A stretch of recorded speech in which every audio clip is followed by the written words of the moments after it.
오늘 말씀은 마태복음 8장 28절로 34절 말씀입니다. 다 함께 봉독하시겠습니다.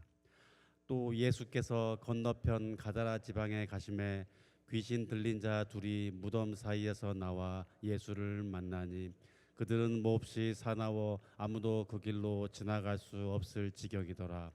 이에 그들이 소리질러 이르되 하나님의 아들이여 우리가 당신과 무슨 상관이 있나이까?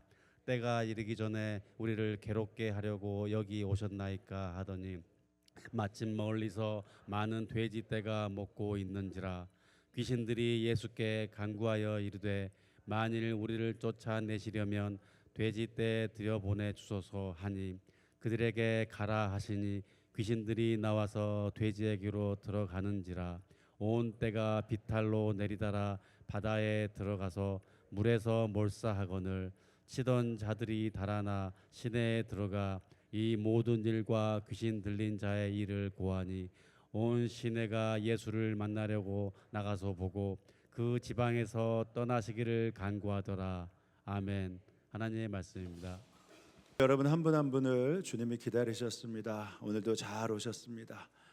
먼저 광고 말씀 한 가지만 드리면 이미 광고 나왔지만 교회학교 행사들을 은혜 가운데 잘 마무리할 수 있었습니다. 기도해 주시고 함께 하신 우리 성도님들께 감사드립니다. 근데 이제 여자 성도들한테 좀 함께 부탁을 하고 그 은혜의 시간을 함께 나누고자 하는데요. 저희가 2부 예배 후에 3주 동안 여성교회 찬양제 준비를 합니다. 그래서 여자분들이 다 속해 있어요. 그래서 저희가 우리 마포지방에서 1년에 한 차례씩 찬양제를 하는데 교회별로 나와서 하는 그 찬양이 굉장히 은혜롭습니다. 제가 작년 재작년 감리사를 하면서 봤더니 교회마다 여성교회 회원들이 와서 찬양하는 그 모습이 너무 아름답고 귀해요. 그래서 오늘 그 은혜에 여러분들도 동참하셔야 됩니다. 그래서 끝나고 난 다음에 여기 계시면 우리 지휘자 선 집사님을 통해서 함께 나누고 3주 후에 우리 함께 나가는 시간 같습니다. 그래서 꼭 그 시간 함께 하시길 축복합니다. 자, 이제 오늘은 마태복음 31번째 시간 광인의 결박을 푸신 예수님, 광인의 결박을 푸신 예수님이라는 제목으로 함께 말씀을 나눕니다. 이제 오늘 본문은 예수님의 사역 가운데서 아주 독특하고 이 충격적인 사건을 기록하고 있는 내용입니다. 귀신 들린 자가 예수님을 만나서 자유함을 얻었어요. 이건 우리가 성경에서 계속 보는 내용이죠. 근데 그 귀신 들린 자에 속해 있던 귀신이 그 사람을 떠나서 돼지떼에 들어간 다음에 몰사랑 사건이 나와 있는 내용입니다. 그러니까 많은 사람들이 이 말씀을 읽을 때 의문이 들어요. 귀신 들린 자가 예수님을 만나 자유함을 얻었다. 이것은 감사한 일인데 왜 굳이 예수님이 귀신들이 우리가 이 사람을 떠나서 돼지떼에 들어가길 청했을 때 왜 들어가도록 허락을 해주셨을까? 문제는 또 들어가자마자 돼지떼에 들어가자마자 이 귀신들과 함께 돼지들이 어디로 뛰어들어요? 바다로 뛰어듭니다. 그래서 순식간에 다 몰살당했거든요. 그러니까 이 문제를 우리가 어떻게 해석하고 봐야 하느냐, 바로 이 질문 앞에 있는 것이죠. 그래서 오늘 이 본문을 통해서 하나님 우리에게 원하시는 것이 무엇인가, 이것을 분명하게 우리가 알고 깨닫고 고백해야 됩니다. 자, 예수님이 지난 시간에 말씀을 함께 이어가면 예수님이 유대 땅에서 배를 타고 갈릴리 바다를 건너 가시죠.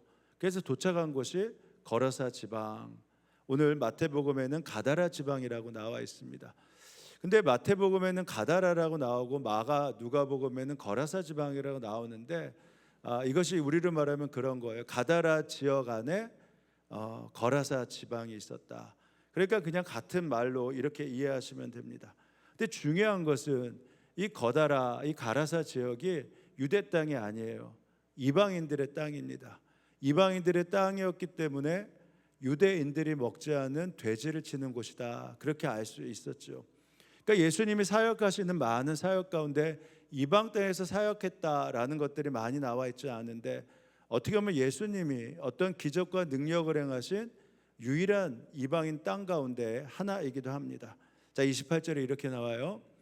예수께서 건너편 가다라 사람들의 지역에 가셨을 때 귀신 들린 사람 둘이 무덤 사이에 나오다가 예수와 마주쳤다. 그들은 너무 사나워서 아무도 그 길을 지날 수 없었다.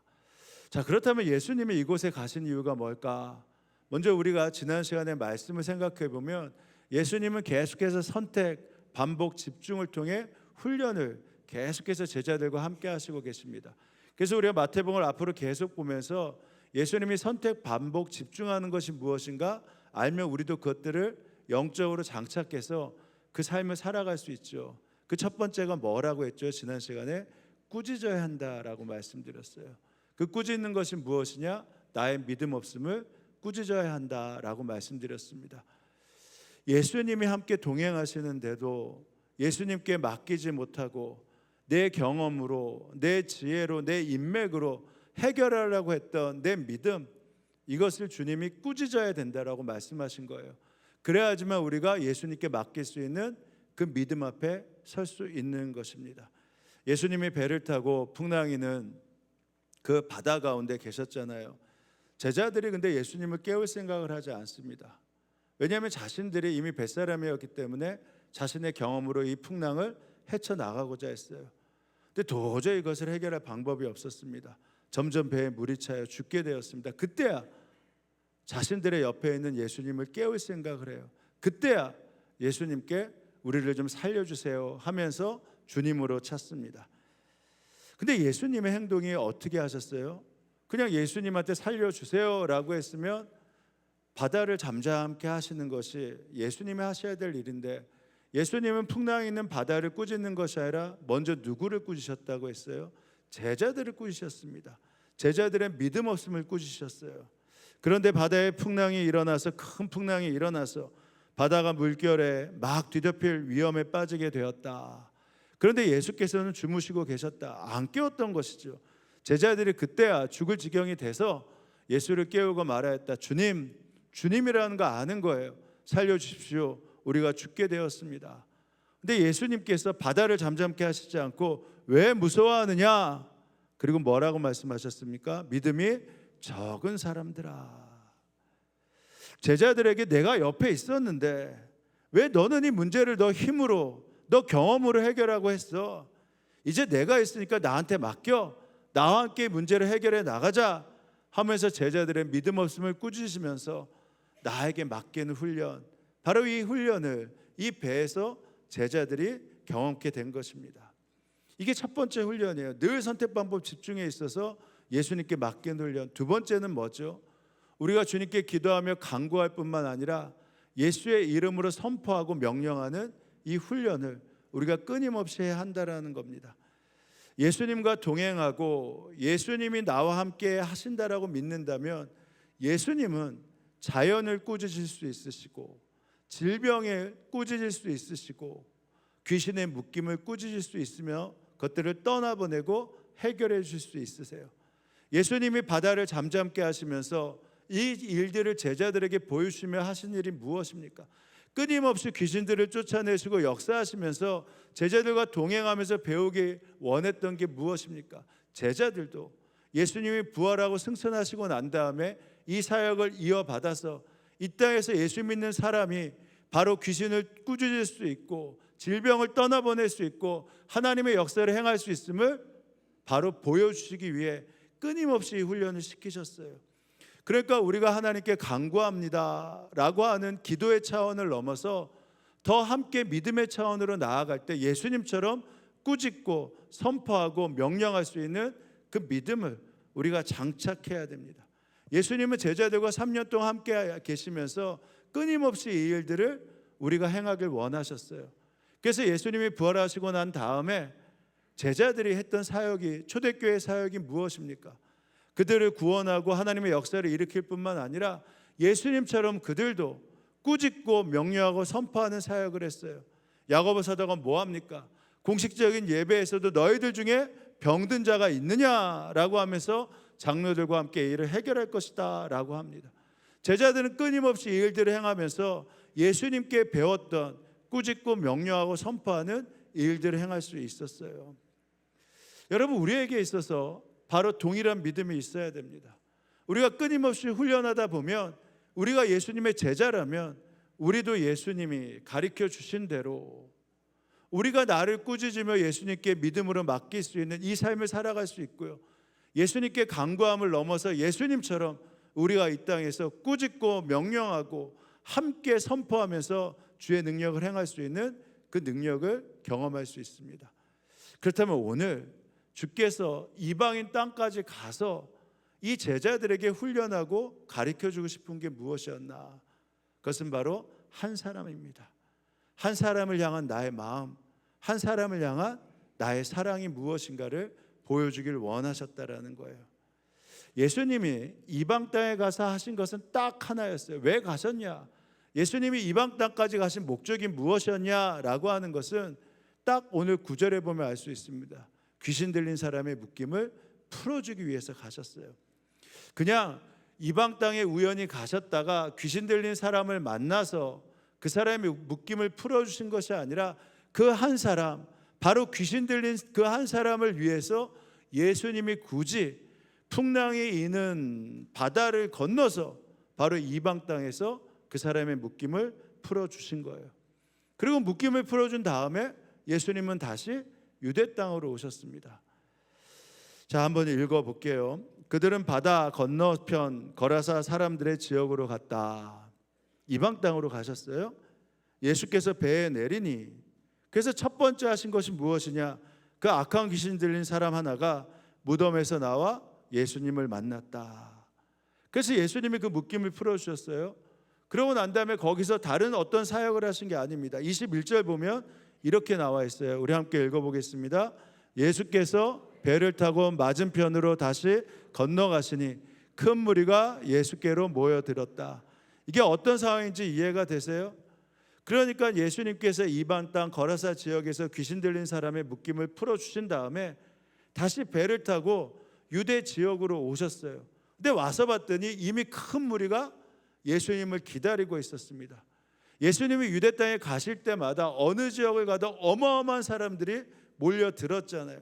그들의 질병에, 그들의 아픔에, 그들의 상처에, 그들의 가난에, 그들의 어려움에 예수님이 해결해 주시는 그 은혜가 있기 때문에 어마어마한 사람들이 몰려들어서 예수님이 도대체 언제 오시나 기다렸다가 유대 땅에 도착하시자마자 그들이 몰려들었다라는 것입니다. 그러니까 어떻게 보면요, 예수님이 지금 이방인 땅에 가서 그 한 사람의 묶임을 풀어주고 오신 것은 지금 우리의 시대를 보면 굉장히 비효율적이에요. 비효과적인 사역을 하신 것입니다. 아주 비생산적인 사역을 하셨어요. 굳이 이방 땅 거라사 지역에 가지 않으셨어도 유대 지역에 예수님이 고쳐야 될 사람이 넘쳐났습니다. 그냥 예수님이 가시면 고쳐야 될 사람이 여기 가도 많고 저기 가도 많고 저 땅에 가도 너무너무나 많았어요.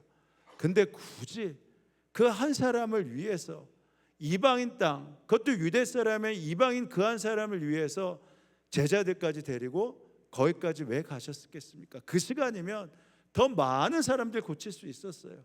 더 많은 사람들 치유하실 수 있었습니다. 만약에 가룟 유다가 이 상황을 보면 아마 여인이 예수님에게 300데나리온이 되는 향유를 바쳤지 않습니까? 그때 가룟 유다가 말할 이제 자기의 이제 위치가 되니까 뭐라고 했어요? 너 굉장히 소비적인 일 했어. 비효과적인 일 했어. 그 300데나리온이면 그거 오히려 팔아다가 많은 사람 나눠줄 수 있어. 그러니까 지금 데나리온을 바친 여인의 행위가 뭐예요? 효과적이지 않다는 겁니다. 오히려 소비적이고 그리고 생산적이지 않았다라는 거죠. 아마 가룟 유다가 지금 이 상황에서 말할 위치가 됐다면 예수님, 굳이 왜 이방 땅까지 가서 그 한 사람 때문에 우리가 그렇게 고생을 하고 그 한 사람 고치고 다시 와서 왜 이렇게 힘들게 우리가 사역을 해야 됩니까? 이제는 예수님 그런 일 하지 마십시오. 그렇게 생산적이지 않은 비효과적이고 소비적인 일 하지 마시고 그냥 유대 땅에서 당신을 기다리는 사람이 얼마나 많습니까? 그 사람들 고치십시오. 이게 낫습니다. 이렇게 충고 아닌 충고하지 않겠습니까? 게다가 이 귀신 들린 사람을 쫓아낸 다음에요, 예수님이 그냥 오신 게 아니에요. 쫓겨나다시피 해서 다시 유대 땅으로 오셨거든요. 그러니까 다름선부터 이런 사역하지 마십시오. 아마 이렇게 얘기했을 겁니다. 위하는 척하면서 그 시간에 좀 쉬세요. 그 시간에 좀 그냥 좀 식사도 하세요. 이렇게 얘기했을 거예요. 예수님이 모르셨겠어요? 그런데도 왜 예수님이 제자들을 데리고 이방 땅에 가서 이 한 사람을 위해 비소비적이고 비생산적인 사역을 하셨냐? 다른 이유가 없겠죠. 제자들도 그걸 배워야 돼요. 그 한 사람을 위해 때로는 모든 것을 낭비해야 되고, 그 한 사람 때문에 때로는 모든 시간을 바쳐야 되고, 그 한 사람 때문에 때로는 핍박받아야 함을 제자들이 배우고 알아야 했기 때문입니다. 그 한 사람이 내 친척이었다, 내 자녀였다라고 한다면 이거는 생산적인 일이에요. 충분히 해야 될 일입니다. 근데 내 가족이 아닌 이방인들을 위해서, 그 한 사람을 위해서 대신 죽어야 된다, 대신 나의 모든 것을 바쳐야 된다, 이거는요 우리의 성정, 우리의 삶의 문제 앞에서는 할 수 없는 시간이라 말입니다. 배우지 않고 훈련하지 않으면 우리는 자연스럽게 효과적이고 효율적인 사역 가운데 나아가게 되어 있어요. 자녀가 아프면 자녀를 위해 시간을 드리는 건 낭비입니까? 생산입니까? 자녀가 아프면요 이거 시간 낭비라는 생각하지 않습니다. 돈 낭비라고 생각하지 않아요. 고칠 수만 있다면, 잘 자랄 수만 있다면, 좋은 환경을 만들어줄 수 있다면 돈이 낭비가 아니라, 시간의 낭비가 아니라 투자이고, 그렇게 할 수 있으면 얼마나 감사합니까? 5억을 투자할 여력이 있으면요 자녀 때문에 직장이 아무리 멀어도 좋은 학군으로 이사가는 거 당연한 거예요? 이상한 거예요? 다들 그렇게 하시고 싶어 하셨잖아요. 자녀가 잘 배울 수 있다면, 투자할 여력이 있다면, 회사가 멀어져도 자녀 때문에 시간을 들여서라도, 부모님이 직장을 멀리 가도 이거 소비라고 생각하지 않습니다. 비생산적이라고 생각하지 않아요. 당연하다 생각합니다. 1억, 2억을 들여서라도 치료할 수 있다면, 그것을 어떻게 꿔서라도 치료할 수 있다면, 그러면 그것은 은혜잖아요. 거기에 효율이 어디 있고 생산이 어디 있겠습니까? 근데 잘 알지도 못하는 그 한 사람, 게다가 본인이 고쳐야 된다라는 생각도 못하고 예수님께 고쳐달라고 다가오지 못하는 그 한 사람 때문에 내가 돈을 들이고 시간을 내면서까지 고쳐줄 수 있다, 이거는 과한 것이라 말입니다. 그래서 이거는 훈련하지 않으면요, 주의 마음을 분명히 알지 않으면 절대 움직일 수 없는 우리의 모습입니다. 게다가 이 사람은 아픈 것도 아니에요. 이 사람은 광인, 미치광이입니다. 귀신 들렸어요. 그래서 무덤에 살면서 옷도 안 입고 있는 사람입니다. 게다가 이 사람이 얼마나 사납고 힘이 센지, 사람들이 위협이 될까 봐 이 손과 이 발에 이 수갑을, 착고를 다 채워놨어요, 쇠사슬을. 근데 그것을 다 끊어버립니다. 그러니까 그 사람이 다니고 하면 척콕 척콕 척콕 척콕 소리가 나요. 사람들이 무서워서 그 길을 갈 수가 없었습니다. 아무도 제어하지 못해요. 귀신 들린 자가 다 그렇지 않지만 보통 귀신이 들린 사람은 힘이 센 건 같아요. 사도행전 19장에 보면 스게와의 7 아들, 그 말씀이 나오지 않습니까? 귀신 들린 사람 쫓아내겠다고 스게와의 7 아들이 붙잡았는데 붙잡지 못하고 다 그 귀신 때문에 다 상처를 입고 도망갔습니다. 근데 이 사람에게 들어가 있는 귀신은요 7사람이 감당할 게 아니라 수백 명, 수천 명이 감당할 수 없는 괴력을 가진, 그 힘을 가진 귀신이었어요. 그 사람 몸에 얼마나 많은 귀신이 들어갔나. 예수님이 그 귀신 앞에 설 때 귀신이 왜 나를 그냥 여기에 그냥 나벼러 두지, 왜 이방 땅까지 와서 내가 이 지역을 다 점령하고 있는데 왜 나를 쫓아내려고 합니까? 괴롭게 합니까? 하고 항변을 해요. 그래서 예수님이 너 누구야? 라고 물으시죠. 그때 귀신이 말해요. 저는 군대입니다 라고 말합니다. 군대. 근데 군대라는 말이 헬라어로 레기온이라는 말이라고 하는데 한 로마 군인들 6,000명 정도의 인원이라고 해요. 그러니까 지금 이 사람 안에 몇 명이 아니지 몇 마리의 귀신이 들어가는 거예요? 6천의 귀신이 들어가 있는 겁니다. 그러니까 힘이 어마어마하겠죠. 근데 귀신은요, 속이는 영이라서 속입니다. 근데 예수의 권세와 능력 앞에 딱 쓰면 귀신도 속이지 못해요. 예수님의 능력이 그만큼 위대하고 힘이 있기 때문입니다. 귀신들은 또요, 자신들이 점령하고 있는 지역들이 있어요. 사단은 온 우주에 영은 가운데 있지만 귀신들은 각각 자기가 맡은 지역들이 있습니다. 오늘 본문에 그렇게 나오죠. 그래서 보통 우리가 이렇게 얘기를 합니다. 기도하는 분들이 중국은 특별히 탐욕의 영이 지배하고 있다. 일본은 무슨 영이 지배하고 있다고 해요? 음란의 영이 지배하고 있다. 한국은 어떤 영이 지배하고 있을까요? 분열의 영이 지배하고 있어요. 그래서 자꾸만 내가 원하지 않는데도 자꾸만 분열의 영 가운데 있어서 이것을 헤쳐나가기가 쉽지 않습니다. 귀신들이 자신들이 점령하고 있는 지역에서 내쫓기기 싫으니까 강청을 하잖아요. 귀신이 강청을 하는데 마가복음을 빌어서 보면 이런 내용입니다. 한번 자세히 한번 읽어볼게요. 잘 보세요. 그들은 바다 건너편 거라사 사람들의 지역으로 갔다. 예수께서 배에서 내리시니 곧 악한 귀신 들린 사람 하나가 무덤 사이에 나와서 예수와 만났다. 그 무덤 사이에 사는데 그 귀신 들린 사람이 이제는 아무도 그를 쇠사슬로 묶어둘 수 없었다. 여러 번 쇠고랑과 쇠사슬로 묶어두었으나 그는 쇠사슬을 끊고 쇠고랑도 부수었다. 아무도 그를 휘어잡을 수 없었다. 엄청 힘이 셉니다. 그는 밤낮 무덤 사이에 또 산속에 살면서 소리를 질러대고 돌로 제 몸에 상처를 내곤 하였다. 그가 멀리서 예수를 보고 달려와 엎드려서 큰 소리로 더없이 높으신 하나님의 아들 예수님, 나와 무슨 상관이 있습니까? 그래서 애원을 하는데 애원하는 게 누구의 이름으로 애원해요? 왜냐하면 귀신 이름으로 사탄의 이름으로 애원해봤자 예수님이 들을 것도 아니니까. 이 귀신도 하나님의 이름으로 애원을 합니다. 그래서 하나하나 읽어보면요, 정확하게 귀신의 실체와 귀신이 어떻게 무너지고 떠나가는지를 정확하게 알 수 있습니다. 귀신도요, 귀신같이 알아요. 하나님의 이름이 얼마나 위대한지, 하나님의 능력이 얼마나 위대한지. 그래서 혹시 이렇게 하나님의 이름으로 애원하면 예수님이 들어줄까 봐 제발 나를 괴롭히지 마십시오. 그것은 예수께서 이미 그에게 악한 귀신아 그 사람에게서 떠나가라라고 명령하셨기 때문이다. 예수님이 그에게 물으셨다. 너 이름이 무엇냐? 그가 대답하였다. 군대입니다. 우리의 수가 많기 때문에 붙여진 이름입니다. 그리고는 자기들을 그 다음에 뭐라고 나와요? 그 지역에서, 그러니까 자신들이 맡고 있었던 그 지역에서 내쫓지 말아달라고 예수께 강청하였다.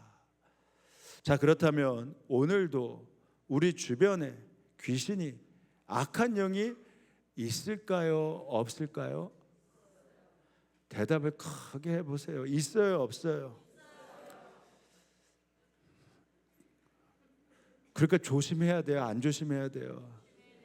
그러면 귀신이 너 누구냐 하면 귀신이 들어간 사람의 목소리를 빌어서 귀신이 자기의 정체를 드러내며 말을 할까요? 안 할까요? 예? 귀신이 지금 예수님 앞에서 말을 하잖아요. 예수의 능력 앞에서 쓰면 귀신이 자기가 누구인지 말을 할까요? 안 할까요? 여기 나오면 귀신이 말을 하면 예수의 능력 앞에 있으면 귀신이 자기의 정체를 드러내겠죠. 그러니까 말씀드린 대로 예수의 권세 앞에서 너가 누구냐 하면요, 솔직하게 자신이 언제 들어왔는지 자신이 누구인지를 말할 수밖에 없습니다. 귀신은 속이는 영이라 해서 사람들을 속이지만 예수의 권세 앞에서는 오늘 본문대로 한다면 그대로 자신을 드러낼 수밖에 없어요. 한 번은 강단 위에서 기도하는데, 여기서 기도하라는데 기도를 받으러 오시는 분이 계셨죠. 근데 이분은 여기 기도 받고 기도를 받으면서 우는 게 아니라 받기 전서부터 막 우는데, 이렇게 얼핏 보면 굉장히 많은 오늘 말씀의 은혜를 받고 울면서 오시는 것 같아요. 저도 맨 처음에는 그런 줄 알았어요. 근데 이렇게 기도를 받으려고 할 때 그 우는 것 같은 모습이요, 사람이 정말 은혜 받아서 오는 게 아니라 그냥 억지로 흐느끼고 있는 것을 알았습니다. 그래서 귀신의 실체가 있는 것을 알았어요. 속이려고. 왜냐하면 그것이 실체가 드러나면 자신이 떠나야 되니까. 그래서 안수 받으라고 할 때 그 귀신의 실체가 드러난 것을 알았습니다. 그래서 그랬어요. 우는 체 하지 말고, 속이지 말고 너 그냥 나와. 소리 지를 필요도 없어요. 왜냐하면 이미 귀신이 자기 정체가 드러날까 봐 속이고 있으니까. 그럼 그때서부터 목소리가 바뀌어요. 그때서부터 영적 싸움이 치열해집니다. 근데 두려워할 게 없잖아요. 정체가 드러나면 그것은 이미 예수의 무릎 앞에 무릎을 꿇는 것입니다. 다만 그렇게 귀신을 쫓아내면 쉽게 나가는 경우도 있고 쉽게 나가지 않는 경우도 있어요. 귀신이 그 마음속에 오랫동안 붙어 있는 경우입니다. 지난번 집회 갈 때도 그랬잖아요. 첫날 집회를 마치고 난 다음에 거기에 있는 목사님, 담임 목사님하고 그 부목사님하고 뭐 엄청 많이 나왔어요. 교구자인 것 같고 뭐 숙자인 것 같고 그 한 사람을 기도받게 해달라고 데리고 왔어요. 그래서 그 사람 안에 있는 묶임들을 풀어냈는데 왜 그러는가 봤더니 작년서부터 이 사람이 달라지기 시작했다고 하죠. 그래서 풀어냈어요. 근데 그 다음 날 또 데리고 온 겁니다. 분명히 어제 묶임을 풀어내서 나갔는데 왜 이 사람이 또 이 가운데 있나. 그래서 기도를 하다가 그냥 저를 보라고 하고 왜 너 안 나가? 왜 또 있어? 너 언제 들어왔어? 그랬더니 아기 목소리를 내면서 5살 때부터 이 사람에게 들어와서 있었다라는 겁니다. 그러면 그때부터 쉽지 않죠. 다만 이해는 할 수 있습니다. 성품의 문제가 아니라 상처의 문제가 아니라 왜 그 사람이 결혼을 하고 아이를 낳아도 그렇게 어린애처럼 계속해서 행동하는지, 그것은 그 사람의 성품과 상처의 문제가 아니라 바로 묶임 가운데 있었던 바로 그 문제였다라는 것이죠. 그때 목사님이 그러세요. 왜냐하면 그 사람 때문에 상처 입는 사람이 너무 많았다는 겁니다. 왜냐하면 행동을 할 때 아기처럼 행동하고 어린애처럼 행동하니까 사람들이 같이 있을 때마다 자꾸만 나누어지고 자꾸만 상처를 입죠. 한 번은 토요일 저녁에 속장님에게 연락이 왔어요. 먼저 교회에서 속회원 집을 좀 가보셨으면 좋겠다고 하는데 자기가 죽겠다고 난리의 법석을 피고 있다라는 겁니다. 그냥 급하게 갔어요. 그때 술을 먹고 죽겠다고 하면서 폭행을 하고 다 부시고 있습니다. 그런데 술을 먹어서가 아니라 그 사람 앞에 사로잡고 있는 악한 영이 있다는 걸 알았죠. 근데 술을 먹고 있으니까 의지적으로 이것들을 본인이 같이 이겨내기가 쉽지 않아요. 그래서 거의 새벽까지 기도를 하고 떠난가 하면 또 들어오고 떠난가 하면 또 갔고 너무 지쳐가지고 언제 너는 들어왔는데 이렇게 나가질 않냐. 그랬더니 못해서부터 어려서부터 계속 이 사람과 함께 있었다라는 겁니다. 이분이 며칠 후 교회를 왔어요. 자기가 이제 술도 깨고 그런 상황도 아니까 너무 죄송하다고. 그래서 제가 물었어요. 왜 그렇게 오랫동안 묶여 있었냐. 그랬더니 어머니도 그리고 아버지 쪽도 다 무당이었다는 겁니다. 근데 자신도 무당 되려고 하다가 싫어서 교회를 나왔는데 그때 그것을 주께서 그를 사랑하는 마음으로 드러내 주신 것이죠. 그래서 함께 와서 금요일날 금요성령 집회 기도를 하면서 이제 정체를 아니까 쫓아내면 되지 않습니까? 하나하나 쫓아내고 있는데 거의 강단이 크잖아요. 여기서 위에서 기도하는데 갑자기 뒤로 벌렁 자빠지는 겁니다. 깜짝 놀랐어요. 그러더니 목이 갑자기 180도로 이렇게 꺾이는 겁니다. 남양 특집은 아니에요. 괜히 뭐 특별한 거 아닙니다. 다 저희가 그럴 수 있어요. 180도 꺾이는 겁니다. 그래 눈이 이렇게 뒤집어지잖아요. 그래서 깜짝 놀랐어요. 그래서 너 나와라. 왜 이러냐. 그 사람 몸을 상하게 하면 안 되니까. 근데 갑자기 이제는 자기가 떠난대요. 이 사람은 앞에서 이제 진짜 나간대요. 그래 뭐라고 한 줄 아십니까? 대신 내가 나갈 테니까 갑자기 이렇게 누워있다가 이렇게 했는데 이게 됩니까? 갑자기 뒤쪽을 보더니 저기 저 사람한테 들어가게 해줘. 그러는 겁니다. 그러면 된다고 해야 돼요? 안 된다고 해야 돼요? 안 된다고 해야죠. 그래서 안 된다고 했어요. 안 된다고. 떠나라고. 그리고 완전히 지옥으로 가라고. 누가복음 8장 31절에도 이 귀신들이 뭐라고 하면 저를 무적행에 보내지 마십시오라고 합니다. 지옥에 보내야지만 다시 역사할 수가 없거든요. 그래서 안 된다고 하면서 또 씨름이 됐어요.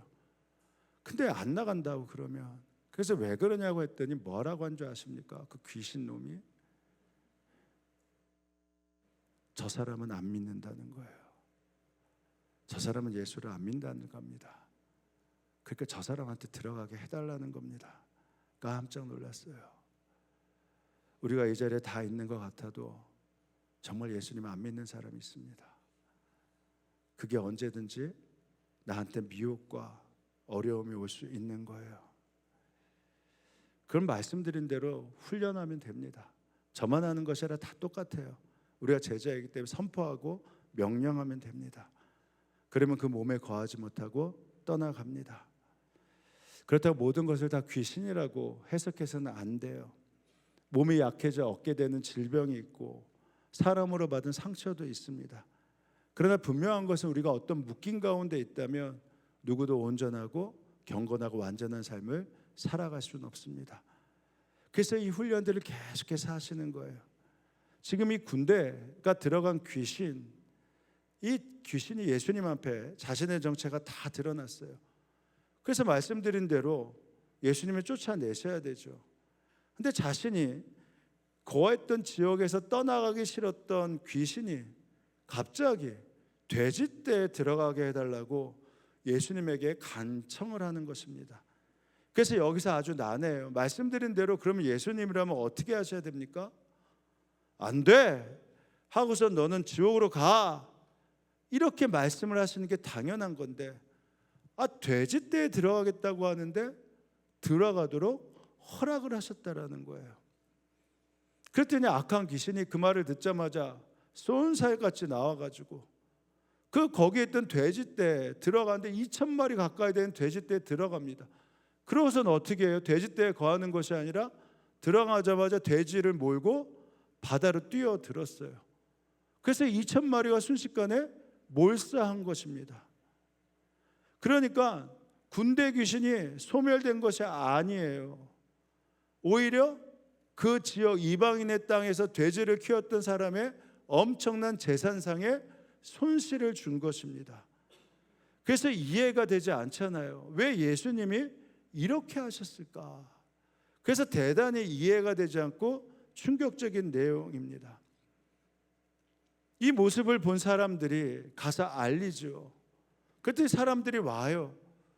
그러고 나서 두려움, 경외심 가운데 빠졌다고 합니다. 근데 그러고 난 다음에 어떻게 했냐? 예수님에게 이제 이 지역에서 떠나 주십시오 라고 요청을 했습니다. 그러니까 이번에는 귀신이 간청을 한 것이 아니라 그 지역에 있는 사람들이 예수를 떠나가려고 요청을 하고 간청을 했다라는 거예요. 이게 이해가 되세요? 만약에 우리라면, 아니 예수님이 거기 와서 그런 능력을 행하셨다면 예수님 잠깐만 하루만 더 머물러 주세요. 이틀만 머물러 주세요. 그러고 나서 주변에 있는 병자, 귀신 들린 자, 아픈 사람, 상처 입은 사람 다 데리고 와서 고쳐달라고 하지 않을 것입니까? 근데 오히려 떠나달라고 해요. 이 부분이 마가복음에 좀 더 자세히 나와 있는데 한번 보세요. 마침 그곳 산기슭에 노아 기르는 큰 돼지떼가 있었다. 귀신들이 예수께 간청하였다. 우리를 돼지들에게로 보내셔서 그것들 속으로 들어가게 해주십시오. 예수께서 허락하시니 악한 귀신들이 나와서 돼지들 속으로 들어갔다. 거의 2,000마리나 되는 돼지떼가 바닷속으로 비탈을 내리다라 바다에 빠져 죽었다. 돼지를 치던 사람들이 달아나 읍내와 시골에 이 일을 알렸다. 사람들이 일어난 일이 무엇인지 보러 왔다. 그들은 예수에게 와서 귀신 들린 사람, 곧 군대 귀신에 사로잡혔던 사람이 옷을 입고 제정신이 들어앉아 있는 것을 보고 두려워하였다. 이게 경외하였다라는 것이거든요. 그랬더니 처음부터 이 일을 본 사람이 귀신 들던 사람들에게 일어난 일, 돼지떼에게 일어난 일을 그들에게 이야기했다. 그럼 다음 내용, 그러면 예수님 머물러 주십시오. 저도 아픕니다. 제 가족도 아픕니다. 이것들을 좀 풀어 주십시오 라고 해야 될 것 같은데, 그러자 그들은 예수께 자기의 지역에서 떠나달라고 간청하였다. 그러니까 제자들이 이 자리에서 세 가지의 아마 충격을 받았을 것입니다. 그래서 마태도 마가도 누가도 굉장히 상세하게 이 일을 기록해 놓았죠. 첫 번째, 악한 영이 얼마나 사람들을 괴롭히는가. 그 안에 귀신의 지배를 받고 있는 것이 어마어마한 아픔과 상처와 바로 그 슬픔이라는 것을 제자들이 보면서 귀신이 얼마나 사람들을 힘들게 하는지를 보고 충격을 받았을 것입니다. 두 번째, 유대인들이 그만 돼지를 키우는 이방 땅까지 가셨어요. 그래서 거기서 귀신을 쫓아내시면서 당신의 생명의 빛을 드러내셨는데, 예수님을 받은 것이 아니라 가다라라는 지역의 이름이 울타리를 치다라는 것이거든요. 그러니까 이 자신들이 울타리 안에 거기에 귀신이 잡고 있는 지역이라는 것을 분명히 알 수 있고, 그리고 그들이 이방 땅에 예수의 빛이 들어와 있는데도 그 울타리를 치면서 예수를 그 울타리에서 떠나 보냈다는 사실이 굉장히 충격적이었을 거예요. 왜? 이들이 고쳐지는 것보다, 이들의 문제 해결될 보다 이들은 뭐가 더 두려웠어요? 또 재산의 손실이 있을까 봐, 또 물질의 손실이 있을까 봐. 여러분, 이게 이해가 되세요? 물질의 손실이 있을 것 같으면요, 재산의 손실이 있을 것 같으면 우리 같으면 귀신이 떠나가게 해달라, 고쳐달라 할 것 같은데요, 오히려 재산의 보호가 먼저라는 것입니다. 내 물질을 지키는 게 먼저라는 거예요. 그러니까 제자들이 이 모습을 보면서 충격을 받았죠. 이 사람들은 이렇구나. 세 번째는 뭡니까? 그런데 이 한 사람을 위해서 몸소 이방인의 땅까지 가신 예수님의 모습에 충격을 받았을 것입니다. 예수님에게는 이 한 사람의 가치가 2,000마리 이 재산의 가치보다 더하다는 거예요. 우리가 늘 경제적인 거, 그 다음에 늘 물질적인 것에 가치를 두고 있으니까 이 생명의 가치보다 우리도 어느 순간에 이 손실된 것, 이 소비된 것, 손해본 것이 머릿속에 더 집중되고 있습니다. 그러나 우리가 한 생명을 살리신 예수님의 마음을 본다라고 한다면요, 이거는 충격적이고 감사한 일이에요. 한 사람을 살리는 것, 그것도 이방인 한 사람을 살리는 것이 수많은 물질보다, 그 수많은 것보다도 더 귀중하고 더 놀랍다라는 사실을 알아야 한다라는 것입니다. 그래서 예수님이 선택, 반복, 집중을 하면서 산상수훈의 말씀을 삶으로 보여주셨고, 그리고 때로는 비생산적이고 소비적인 거, 그러니까 우리가 어떠한 경제적인 시각으로 본다면 대단히 소비적이고 대단히 불합리하지만 그 한 사람 때문에 나의 시간을 드리고 나의 마음을 드리고 나의 목숨을 드려야 하는 그 마음 앞에 서야 된다는 이 사실을 우리가 알아야지만 우리가 이렇게 나아갈 수 있다라는 겁니다. 그래서 예수님이 마가복음 3장에서 제자들과 함께 지내시면서 가르쳐 주신 게 두 가지라고 정리하잖아요. 첫 번째, 한 사람을 위해서 복음을 전파하는 것, 그리고 그 한 사람의 묶임들을 풀어주는 것. 산에 오르사 자기가 원하는 자들을 부르시니 나온지라. 이에 12를 세우셨으니 이는 자기와 함께 있게 하셔서 그 훈련들을 통해서 첫째, 무엇을 하신다고요? 보내사 뭐를 하며? 전도도 하며. 그 한 사람을 향해 나아가는 것 때문에 예수님이 부르신 거예요. 두 번째, 귀신을 내쫓는 권능도 가지게 하려 함이라. 예수님의 제자 되는 거 그래서 만만치 않습니다. 그러나 우리가 늘 예수님과 동행한다고 믿고 예수님과 함께함을 믿으면요, 우리도 이렇게 내 자신 가운데 있는 믿음 없음을 내쫓는 훈련, 예수님의 이름으로 묶임을 풀고 명령하며 선포할 수 있는 그 권능을 가진 그 훈련, 그리고 한 사람을, 그것이 소비와 그것이 너무나 힘들고 어렵더라도 그 한 사람 때문에 나의 모든 것을 바쳐 나아갈 수 있는 그 훈련, 그 삶을 살아갈 수 있다라는 것입니다.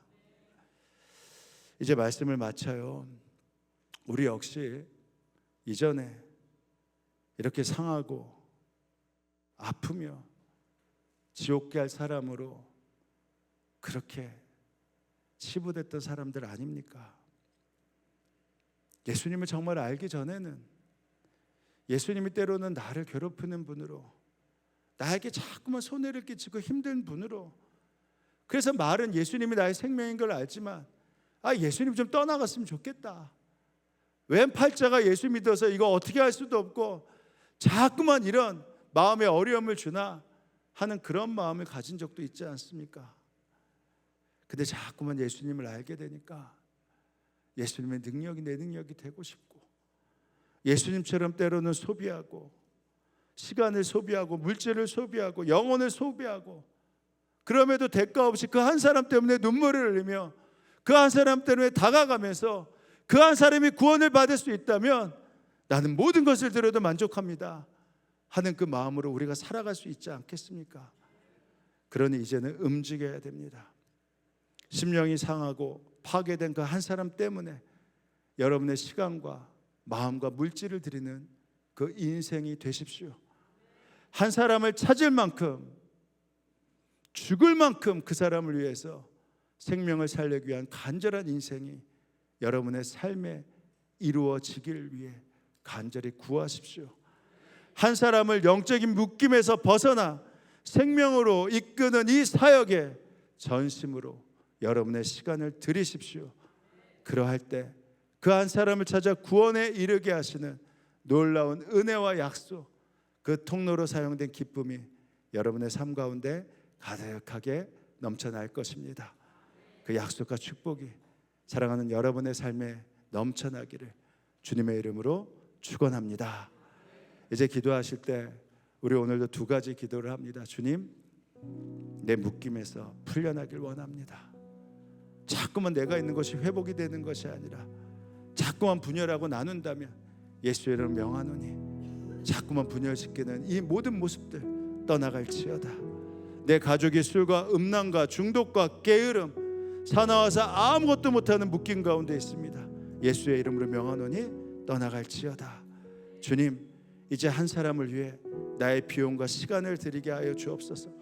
귀신 들린 자가 노임을 받고 즉시 예수를 전파했던 것처럼 우리도 깨달아 알고 있사오니 복음을 전파하는 그 놀라운 은혜 가운데 우리가 동참케 하여 주옵소서. 우리 이렇게 두 가지 제목을 놓고 함께 기도하며 나아갑니다. 기도하시겠습니다.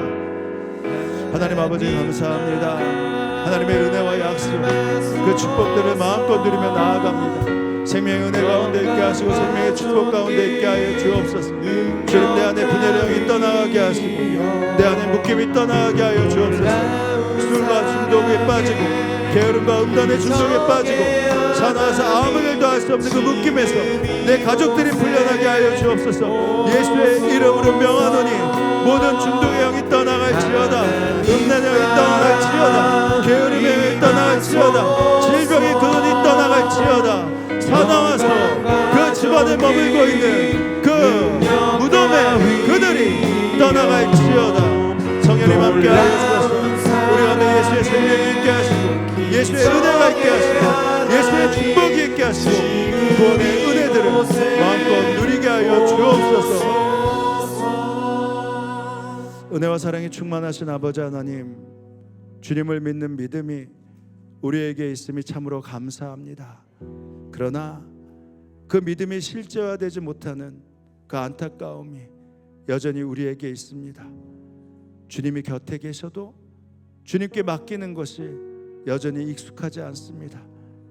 질병에 묶인 가운데 있는 가족, 우울과 공황장애로 묶여 있는 부모, 집안의 동굴에서 빠져나오지 못하는 자녀, 가난함과 물질, 불신과 상처로 묶여 있는 친지들, 자꾸만 내가 가는 것이 화합이 되지 않고 분열을 이루는 분열의 형들, 이제는 예수의 이름으로 묶임들이 떠나길 선포합니다. 예수의 이름으로 이 묶임들이 떠나갈지어다. 주의 이름으로 선포할 때 주의 권세를 우리 성도들에게 더욱 부어 주옵소서.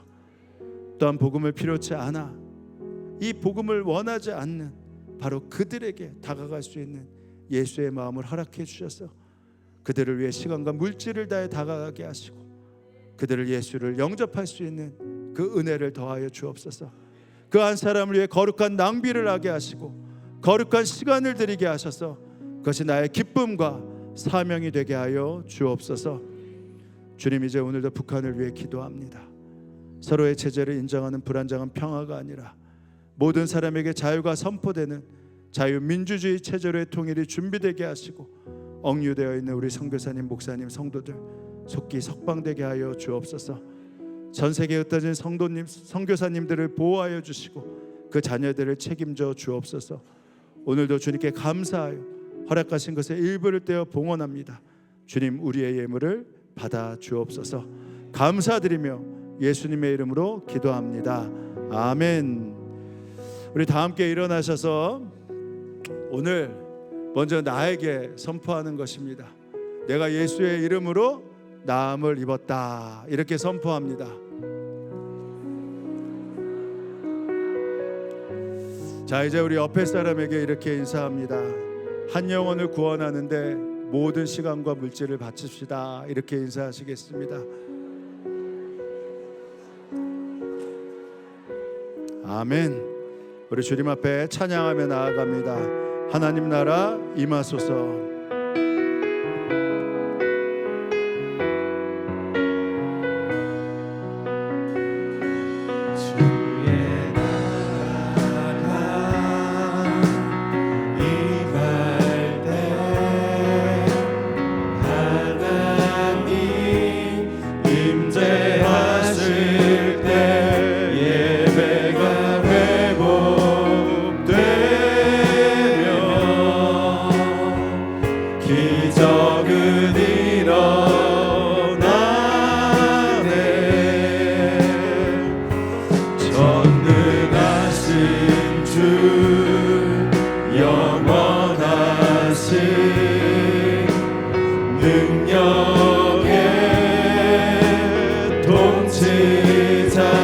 자유가 선포되어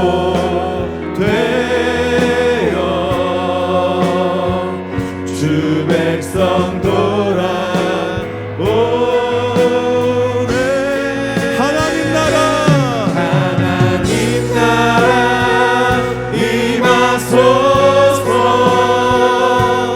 영광과 존귀 능력과 위엄 놀라운 사랑의 기적의 하나님 지금 이곳에 오소서. 주의 이름을 선포하십시오. 주님의 능력을 선포하십시오. 살아계신 주님의 영광과 능력을 여러분의 주님 선포하며 경험하십시오. 주님은 살아계십니다. 주님은 고쳐주십니다. 주님은 회복시켜주십니다. 주님은 일으켜주십니다.